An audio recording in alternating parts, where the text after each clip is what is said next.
साथियों, जैसा आप सभी लोगों को पता है कि राष्ट्रीय पिछड़ा वर्ग मोर्चा के माध्यम से जाति आधारित गिनती और ओबीसी की जाति आधारित गिनती के मुद्दे सहित 10 मुद्दों को लेकर 5 चरणों में आंदोलन घोषित किया गया था और आखिरी चरण भारत बंद का घोषित किया गया था। मगर इसी दौरान उत्तर प्रदेश का चुनाव घोषित हो जाने की वजह से इस आंदोलन को स्थगित कर दिया गया था। अभी उत्तर प्रदेश के चुनाव जो 7 चरण में हो रहे थे वो पूरे हो चुके हैं और 10 मार्च को रिजल्ट भी आने वाला है। तो इस बात को ध्यान में रखते हुए राष्ट्रीय पिछड़ा वर्ग मोर्चा के माध्यम से पुनः उन मुद्दों को लेकर के आंदोलन घोषित किया जा रहा है। जो 10 मुद्दे हैं, 10 मुद्दों में जो प्रमुख मुद्दे हैं, पहले नंबर का मुद्दा है जाति आधारित गिनती एवं ओबीसी की जाति आधारित गिनती करने का, क्योंकि देश की आज़ादी के 74-75 साल हो रहे हैं और 75 साल की आज़ादी में देश में जानवरों की गिनती हुई, कुत्तों की गिनती हुई, हिजड़ों की भी गिनती हुई, मगर जो देश की आधी से अधिक आबादी है जिसे पिछड़ा वर्ग कहा जाता है, ओबीसी समाज कहा जाता है, उसकी गिनती किसी भी सरकार ने करने का काम नहीं किया। तमाम बैकवर्ड लोग अलग अलग स्टेटों के मुख्यमंत्री भी रहे और उन्होंने भी अपने स्टेट में भी जाति आधारित गिनती करने का काम नहीं किया। और उत्तर प्रदेश चुनाव के दौरान भी अखिलेश यादव, जो कि अपने को ओबीसी कहते हैं, उन्होंने भी अपने घोषणा पत्र में जाति आधारित गिनती के मुद्दे को शामिल करने का काम नहीं किया। तो चाहे कांग्रेस भाजपा हो या क्षेत्रीय दल के लोग हों, जाति आधारित गिनती की लड़ाई लड़ने का काम नहीं कर रहे हैं, जाति आधारित गिनती करवाने का काम नहीं कर रहे हैं। तो इसलिए जाति आधारित गिनती को लेकर के हम लोग ये आंदोलन घोषित कर रहे हैं। दूसरा बड़ा मुद्दा है ईवीएम का। जब से देश भर में ईवीएम लागू हुआ तब से लगातार ईवीएम घोटाले के बारे में चर्चाएं हो रही है और लोगों के अंदर ईवीएम को लेकर के विश्वास नहीं है कि ईवीएम से पारदर्शी और निष्पक्ष चुनाव हो सकता है। 8 अक्टूबर 2013 के अपने निर्णय में सुप्रीम कोर्ट ने भी इस बात को स्वीकार किया कि केवल ईवीएम मशीन से फ्री, फेयर और ट्रांसपेरेंट चुनाव नहीं कराए जा सकते। इसलिए 8 अक्टूबर 2013 के निर्णय में सुप्रीम कोर्ट ने फ्री, फेयर और ट्रांसपेरेंट चुनाव कराने के लिए ईवीएम मशीन के साथ पेपर ट्रेल मशीन लगाने का आदेश दिया और पेपर ट्रेल मशीन से निकलने वाले कागजों का विवाद की स्थिति में 100% मिलान करने का भी आदेश दिया। सुप्रीम कोर्ट के आदेश के बावजूद भी चुनाव आयोग ने जब पेपर ट्रेल मशीन नहीं लगाया तो बहुजन क्रांति मोर्चा के राष्ट्रीय संयोजक वामसेव भारत मुक्ति मोर्चा के राष्ट्रीय अध्यक्ष माननीय वामन मेश्राम जी सुप्रीम कोर्ट गए और उन्होंने 24 अप्रैल 2017 को केस जीत करके 100% बूथों पर ईवीएम के साथ में पेपर ट्रेल मशीन लगवाने का काम किया। लेकिन जो पेपर ट्रेल मशीन से निकलने वाले कागज के टुकड़े हैं, जो पर्ची है, उसका मिलान नहीं हो रहा है और सुप्रीम कोर्ट के आदेश के मुताबिक केवल 1% का मिलान किया जा रहा है, जिससे फ्री, फेयर और ट्रांसपेरेंट चुनाव संभव नहीं है। तो इस बात को ध्यान में रखते हुए राष्ट्रीय पिछड़ा वर्ग मोर्चा की तरफ से हम मांग करते हैं कि जो पेपर ट्रेल मशीन से जो पर्चियां निकल रही है, तो 8 अक्टूबर 2013 के सुप्रीम कोर्ट के निर्णय के मुताबिक विवाद की स्थिति में 100% पेपर ट्रेल से निकलने वाले कागज की पर्चियों का मिलान किया जाए। इस मांग के लिए हम आंदोलन कर रहे हैं। तीसरा जो बड़ा मुद्दा है हमारा कि अभी पूरे देश भर में बड़े पैमाने पर निजीकरण हो रहा है।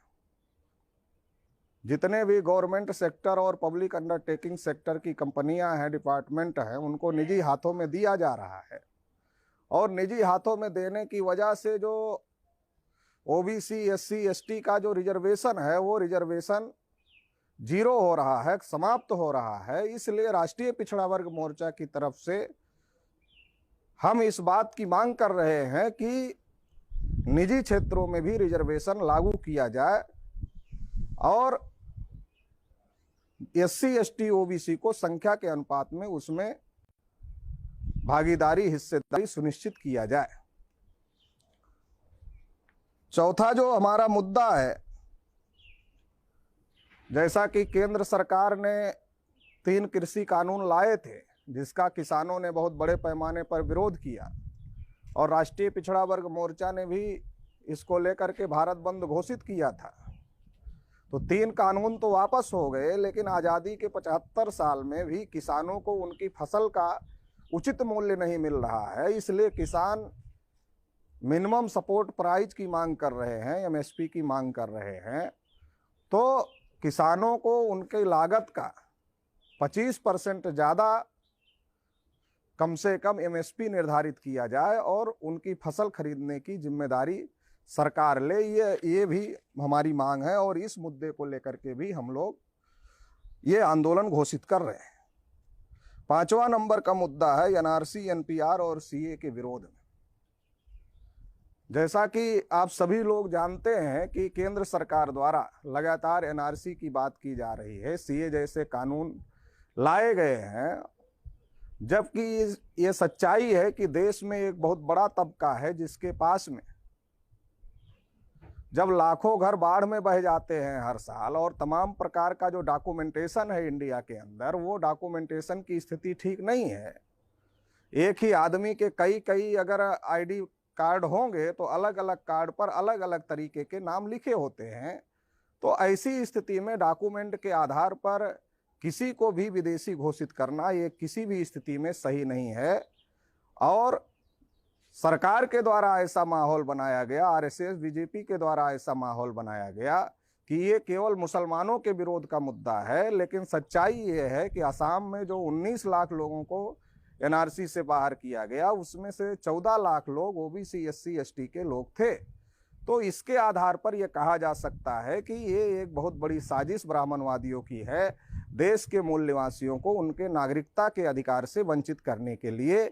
इसलिए हम लोग एनआरसी, सीए और एनपीआर का पुरजोर तरीके से विरोध कर रहे हैं और हमारी ये भी मांग है अगर एनआरसी करना है तो डीएनए के आधार पर एनआरसी किया जाए। डीएनए सबके शरीर में है तो उससे ये पता चलेगा कि कौन देशी है और कौन विदेशी है। तो इसके लिए भी हम लोग आंदोलन कर रहे हैं। 6ठे नंबर का हमारा जो मुद्दा है वो पुरानी पेंशन बहाली का मुद्दा है, क्योंकि कर्मचारी अपने उम्र की 60 साल तक सरकार की सेवा करता है, जनता की सेवा करता है। कोई व्यक्ति एमपी बनता है, एमएलए बनता है, कुछ दिन के लिए बनता है, लेकिन उसको पेंशन है। लेकिन जो कर्मचारी 60 साल की उम्र तक जनता की सेवा करता है उसको पेंशन बंद कर दिया गया था। उस समय अटल बिहारी वाजपेयी की सरकार थी और उन लोगों ने पेंशन बंद किया था। तो हमारी ये मांग है कि कर्मचारियों को जो पुरानी पेंशन स्कीम है उसको लागू किया जाए।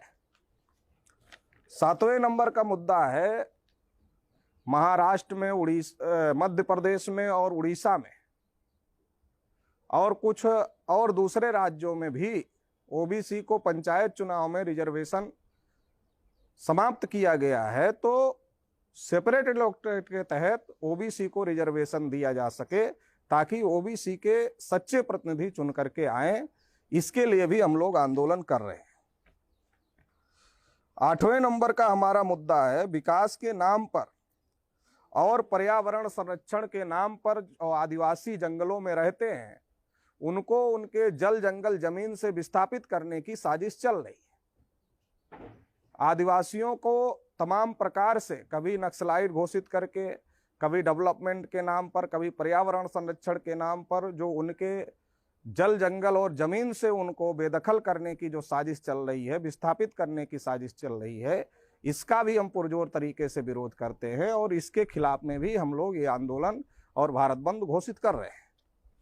इसके अलावा जो 9 नंबर का मुद्दा है, जिस प्रकार से किसानों के खिलाफ लॉकडाउन में कानून बनाए गए उसी प्रकार से मजदूरों के खिलाफ भी लॉकडाउन में कानून बनाए गए। किसानों के आंदोलन उग्र होने की वजह से सरकार मजबूरी में किसानों के खिलाफ बनाए कानून को वापस ले लिया, लेकिन अभी मजदूरों के खिलाफ जो कानून बने हैं वो जस के तस हैं। तो इसलिए मजदूरों के खिलाफ बनाए गए कानूनों को भी वापस लिया जाए, इसके लिए भी हम लोग ये आंदोलन घोषित कर रहे हैं।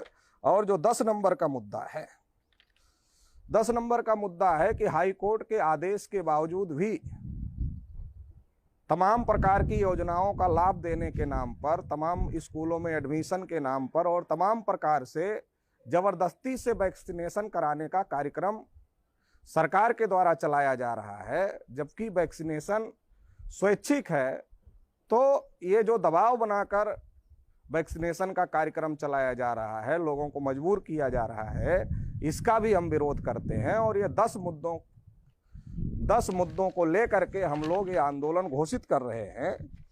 इस आंदोलन में अभी जो हमारा पहला चरण होगा वो 18 मार्च 2022 को धरना प्रदर्शन, और फिर 18 अप्रैल 2022 को रैली प्रदर्शन पूरे देश भर में होगा। 31 राज्यों से 563 जिला मुख्यालयों पर यह धरना प्रदर्शन और रैली प्रदर्शन किया जाएगा। और 25 मई 2022 को हम लोग पूरा भारत बंद करेंगे इन 10 मुद्दों को लेकर के। ये सभी मुद्दे पिछड़े वर्गों से संबंधित मुद्दे हैं, शेड्यूल कास्ट, शेड्यूल ट्राइब और माइनॉरिटीज से जो इस देश का बहुजन समाज जिसको कहते हैं 85 से 90% जिनकी आबादी है, उनसे संबंधित मुद्दे हैं और ये देश और संविधान को बचाने वाले मुद्दे हैं। तो इन तमाम मुद्दों को लेकर के सभी राष्ट्रीय पिछड़ा वर्ग मोर्चा के कार्यकर्ताओं को, पदाधिकारियों को, शुभचिंतकों को और पूरे देश भर के तमाम SC, ST, OBC और माइनॉरिटी का संगठन चलाने वाले लोगों से और देश भर में SC, ST, OBC और माइनॉरिटी समाज के सभी लोगों से मैं ये अपील करना चाहता हूँ कि ये जो आंदोलन घोषित हुआ है, इस आंदोलन में पूरी ताकत के साथ में शामिल हो जाए और पूरी ताकत के साथ शामिल होकर के इस आंदोलन को सफल करने का काम करें, जिससे देश में पिछड़े वर्गों के साथ में OBC, SC, ST और माइनॉरिटी के साथ में न्याय हो सके। धन्यवाद।